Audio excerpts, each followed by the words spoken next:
গোপালের দ্বিতীয় জন্মদিনে আমরা সকাল সকাল চলে গেলাম শিবডাঙ্গিতে পুজো দিতে। ওখানে পুজো দিয়ে গোপাল স্থানীয় বাচ্চাদের সঙ্গে মন্দির চত্বরেই খেলা করছে।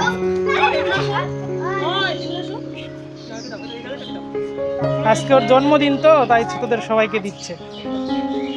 তারপর ওদের সবাইকে একটা করে কাঠ পেন্সিল চকলেট দিয়ে আমরা ওদেরকে টাটা করে বাড়ি চলে এলাম।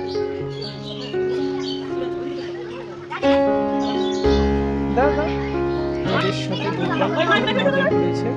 ওর জন্মদিনটা সকাল হয়ে কেটেছে। ওখানকার সুইট ছোট কচিকাঁচা বাচ্চারা গোপালের জন্মদিনের সকালটা এত সুন্দর করে তোলার জন্য ওদেরকে অশেষ ধন্যবাদ। প্রত্যেক বছর আমরা ওইখানে গিয়ে ওদের সঙ্গে কাটানোর জন্য চেষ্টা করব।